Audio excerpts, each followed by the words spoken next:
¿Cómo les va? Bienvenidos. Muy buen sábado para todos ustedes. Como siempre, nos encontramos aquí en Identidad, el programa de la familia, el programa de todos los docentes privados de Córdoba.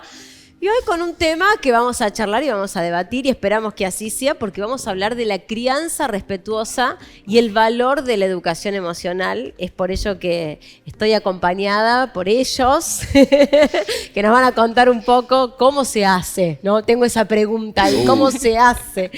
Está con nosotros Fernando Avaro, que es psicólogo, y nos acompaña también Flavia Nieto, que es comunicadora y es especialista en crianza respetuosa. Así que para vos va la pregunta. Bueno, digo, pensábamos y charlábamos recién un poco, cómo se van cambiando los mandatos, se va cayendo algunas cuestiones, vamos poniendo el foco en otras, y ustedes los dos están trabajando en este nuevo paradigma, ¿no? De criar desde el respeto, desde la detección de las emociones. ¿Qué estamos dejando de lado hoy y a qué le estamos dando primer plano? Le estamos dando más, el primer plano, las emociones, como vos decís. Acá el centro va a ser en el vínculo. ¿Qué tipo de vínculos queremos tener? Todos queremos vínculos amorosos, respetuosos con nuestros hijos, con nuestras hijas principalmente, cuando devenimos en madres y padres, y empezamos a notar esto, que cuando queremos hacer algo distinto no tenemos las herramientas. Hay algo en el automático, ¿no? que tenemos ya incorporado de esta educación crianza tradicional, que nos sale como el grito, la penitencia, la amenaza, y nos hace ruido, nos empieza a hacer ruido, pero cuando nos empezamos a preguntar y decimos, bueno, ¿cómo se hace? ¿Y cómo se hace si no tengo registro? Si no tengo un registro psicológico, emocional, corporal, de cómo se hace la crianza respetuosa. Yo desde mi lugar en esto también de la especialista me voy haciendo con mis hijos, tratando de... Yo me empiezo a preguntar, ¿qué vínculo quiero tener con mi hijo ahora que tiene 11 y con mi hijo que ahora tiene 9? Es la misma pregunta que me hice cuando ellos nacieron y me la seguiré haciendo. Sí. Es ese el caminito, constantemente. Preguntarse, ¿no? Plantearse y mirarse en el espejo, sí, ¿no? Que decía un poco Flavio de lo que estamos acostumbrados y lo que vimos. Totalmente. Y en mi caso, tanto desde mi profesión como desde mis intereses personales, me toca mucho trabajar la cuestión de la paternidad, que bueno, la verdad que parece una cosa muy, muy fuerte, pero una cuestión que yo sostengo siempre es la gran deuda pendiente que tenemos los padres de la humanidad, que es la presencia. La presencia. Y cuando vos hablas esto de los nuevos paradigmas y de los nuevos modos, cómo nos cuesta muchas veces salirnos de estos estereotipos tan armados de me voy para que a ustedes no les falte nada, y después, lamentablemente, tanto en la consulta como en los encuentros con otros padres, lo que aparece como una constante siempre repetida es chicos y chicas que han tenido de todo a nivel material, pero que les ha faltado un papá. O sea, esto de me voy para que no le falte nada, falla en esa ecuación básica de que el que falta sos vos. Entonces, yo sé que no es sencillo porque es un trabajo permanentemente y en conjunto, papá y mamá, juntos o separados, pero que los padres tenemos que estar presentes, tenemos que salirnos de ese lugar en donde la mamá es la única encargada de eso y donde que yo me vaya para traer y proveer es lo que en algunos casos sale fácil también. Sí, me imagino que llegan ese tipo de consultas, ¿no? Digo, demasiadas veces. A mí me duele mucho encontrar permanentemente en mis pacientes esa figura ausente, eternamente, y muchas veces desde esa tranquilidad, pseudo tranquilidad, de que, bueno, lo hice para que no falte nada. Tal cual. Pero yo sé que no es sencillo, yo también transito la paternidad desde ese lugar y no es fácil. Pero tiene que dejar de ser una opción. Tenemos que estar presentes, tenemos que reconocernos como que también tenemos aportes para dar a nuestros hijos, sumar a nuestros hijos a nuestra cotidianeidad.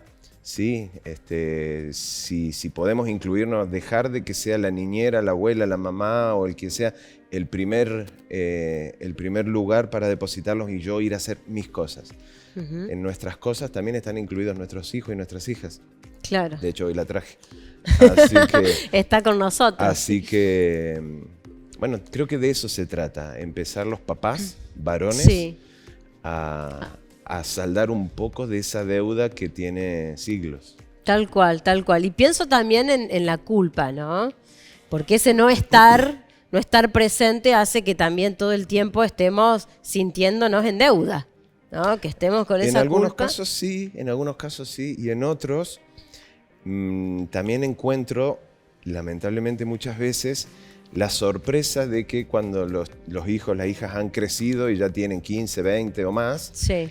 el dolor de ese papá que se ve puesto en un lugar de decir, bueno, soy solo una billetera, soy solo un cajero, solo vienen a mí a pedirme plata, y la dificultad de trazar una línea de cómo nos hemos puesto en ese lugar, justamente esto, ¿no? Sosteniendo el me voy para que no le falte nada. Sí. Entonces eso después se traduce en, bueno, papá, comprame, papá, dame, Sí. y las cosas importantes las hablo con mamá. Y es Claro. un poco lo que trae, ¿no? La crianza respetuosa en esto de estar preguntándonos y autorreflexionando y tomarnos ese espacio de cuando yo elijo, hago una elección de como mamá, como papá, lo que elija, estar, no estar, estar menos, estar más, jugar más, porque empezás a preguntarte todas estas cosas. La culpa siempre está, porque aparece ahí.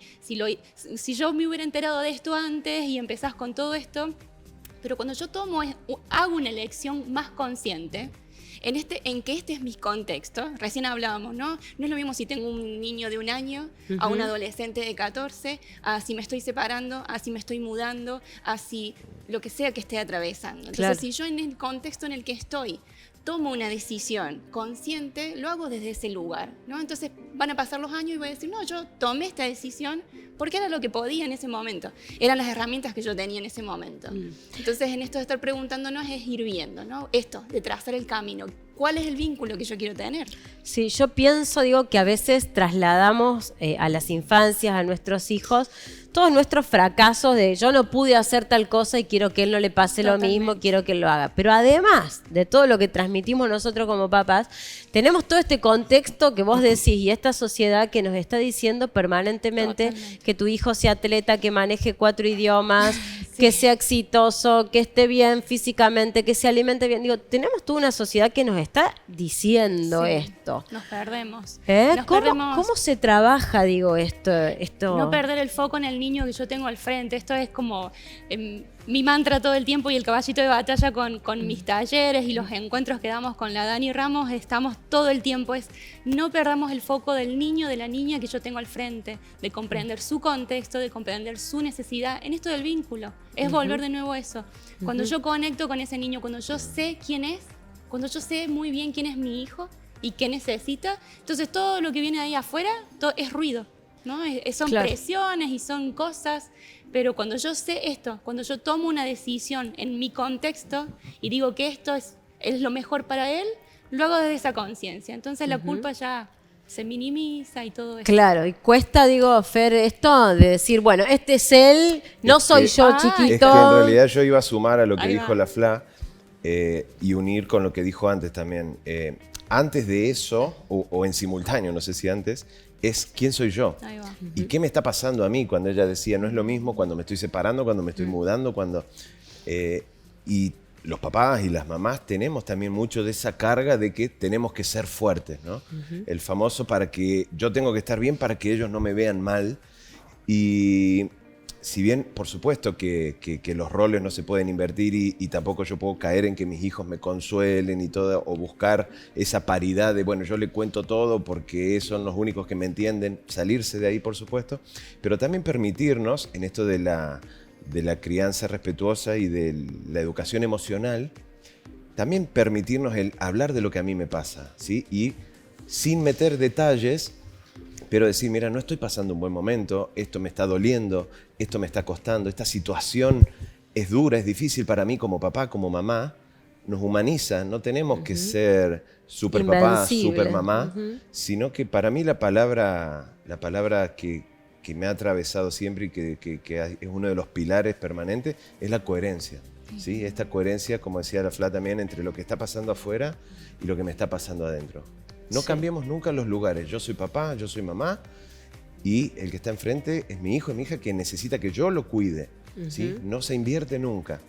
Pero yo no soy un robot. Me pasan cosas, la situación me atraviesa y creo que eso también a los chicos le da esa libertad de decir, bueno, Cuando nosotros nos mostramos fuertes, que lo hacemos desde un lugar de cuidado y tratar de no invadirlos con lo que nos pasa a nosotros, sin querernos, a veces como el daño colateral es que les transmitimos, no hay que mostrar debilidad, no hay que mostrar dolor, de eso no se habla, de eso no se mira, no se toca. Entonces mostrarnos nosotros así también habilita y abre la puerta para que ellos lo puedan hacer. Claro, mostrarnos más humanos, digamos, en realidad, ¿no? Digo, qué difícil, porque es fácil a veces conversar, pero qué difícil porque muchas veces como papás nos planteamos esto, cuánta información debo dar y cuánta debo omitir, no es la edad, no es el momento. En esta controversia también de tiempos, digo, bueno, no el chirlo, no el grito, ¿cómo pongo límites? ¿Qué pasa con un niño que no tiene límites claros? Digo, son todas preguntas que nos hacemos los papás, ¿no? Sí. En eso va a la educación emocional, a esto básico de poder conectar y solamente de poder contarle que yo estoy triste. No hace falta contarle toda la situación que me pasó como adulta. El simple hecho de que estoy triste y mucho de lo que trae la crianza respetuosa es que yo me hago cargo, yo como adulto me hago cargo de que esto a mí me pasa. No es que vos me haces enojar, no es que vos te portas mal, entonces yo me pongo así. No, yo estoy triste, yo estoy enojada. Entonces soy yo, como adulta, la que tiene que tener herramientas para ver cómo lo gestiono de la mejor manera. Y en esto por eso en este juego que dice Fer, ¿no? Cuando yo adulto me reconozco, sé cuál es mi límite, cómo estoy yo emocionalmente, gestionarlo y todo lo demás, y busco ayuda, y yo adulto estoy ahí, yo puedo entonces ser más claro con ese niño. Porque ese niño que yo un día le digo una cosa, al otro día le digo otra, o mamá le dice una cosa, papá le dice otra cosa. Ahí es donde viene el tema del límite. El límite no es tanto si lo dejo jugar con el cuchillo o no. Todos sabemos que no lo vamos a dejar jugar con el cuchillo. Entonces, va por todo este trabajito, mucho más profundo. Bueno, si les parece, nos vamos al aula de identidad, porque Perfecto. hoy es sábado, pero acá el aula está siempre fija. Vamos a ver qué está pasando en el aula. Vamos. Tenemos un congreso por delante, Flavia, el próximo Vamos. sábado, ¿o no? Exactamente. El próximo sábado, invitación para todos los docentes, se viene el congreso de Crianza respetuosa y educación emocional, que ya vamos a contar un poquito de qué se trata. Vamos a la pausa agradeciendo, por supuesto, como siempre, a todos los chicos de Luigi Cuero. Miren los matecitos que se llevan hoy. Las chicas de Mini Donuts, a toda la gente de GABA, de estas agendas hermosas, pintadas. Y a los chicos de ADH, Adrián y Betty, que como siempre nos preparan la escenografía. Pausa chiquitita y nos vamos al aula.